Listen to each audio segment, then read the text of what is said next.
I wanted to kind of section this video off for last because this, I assume, is quite specific to Psych 2016, at least in 2025, but if this is here in 2026, I'm going with the same thing again.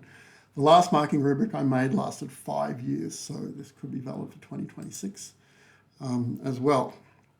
But this may not be relevant to you if you're doing another unit of study. This is the marking rubric I've basically used across many units of study, more than a dozen over the last few years.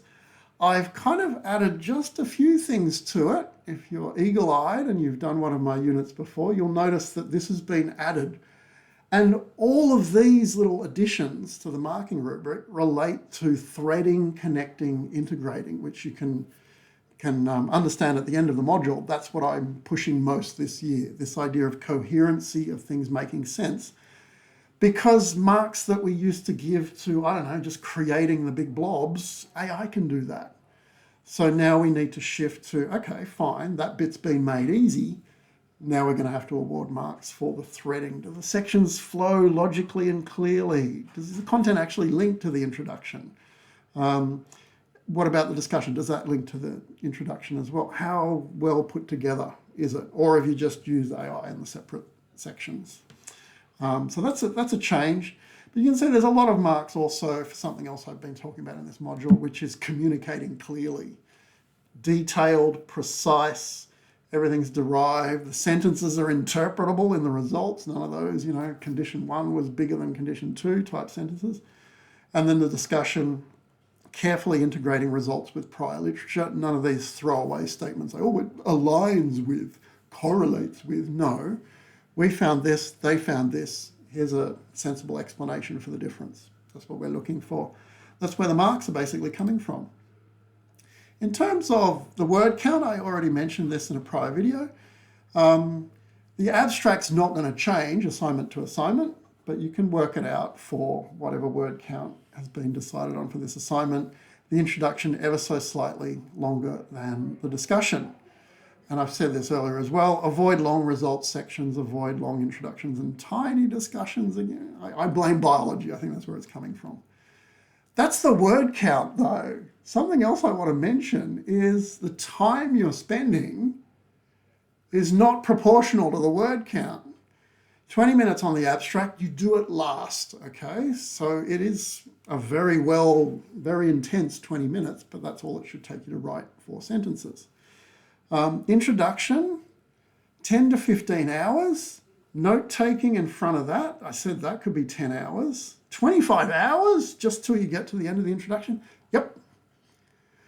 Because the introduction is where you introduce your characters.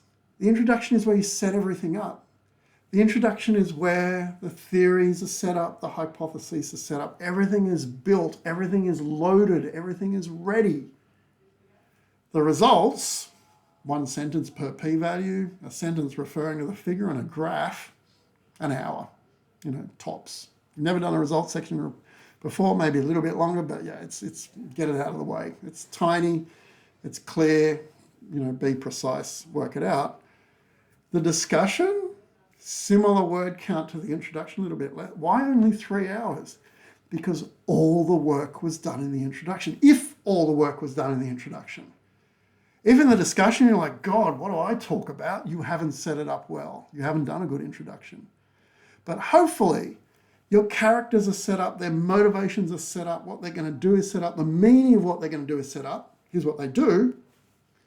The discussion is the chase scene at the end, the sword fight. You know how it ends, and you're just simply connecting the dots to all the things you set up in the introduction. You're not allowed to generate new things and bring in stuff that you failed to mention. Don't do that. You're just wrapping up what you set up in the introduction. That's why the discussion, don't look at the clock and think, wow, I spent 20 hours on my notes and my introduction. I'm behind. You're not. That's perfect. That is the correct emphasis in terms of spending your time because you're doing so much, characters, threads, and so on. It's going to take a long time. Now, in terms of the way I set things up, I usually ask for 3 submissions where you submit your notes, then your draft, and the final one you expect to be marked. I like to give a Turnitin check for each of these so that if you have not followed instructions and you haven't taken notes in your own words and you don't have a bit of a copy paste, you'll be able to see that straight after you submit your notes. Similarly with the draft. I mean, plagiarism is so 2010s, you shouldn't be doing it anyway, but it can be a shock when people thought they were writing notes. And often in integrity meetings, when I ask someone, oh, you took notes, can I see them? They're not notes.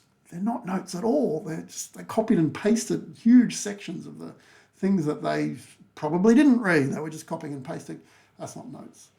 So give you a check for each of those. And then what I'm doing, and hopefully you'll carry this habit forward to all your units of study and your honours thesis and your PhDs, is I'm forcing you to create this record of authorship. And that record of authorship is something that's essential from this point onwards in the age of AI. So that's the Psychology Research Report module 2025 update. Hopefully that's been very, very helpful for you. Make sure you do the questions as well between the videos, and make sure you check back and see whether you got the questions right. And if you got them wrong, read through the feedback and do them again. Okay? And good luck writing your research report. Make it a good one. Apply the effort in the appropriate way at the appropriate places, and I'm sure you get a good mark. Good luck.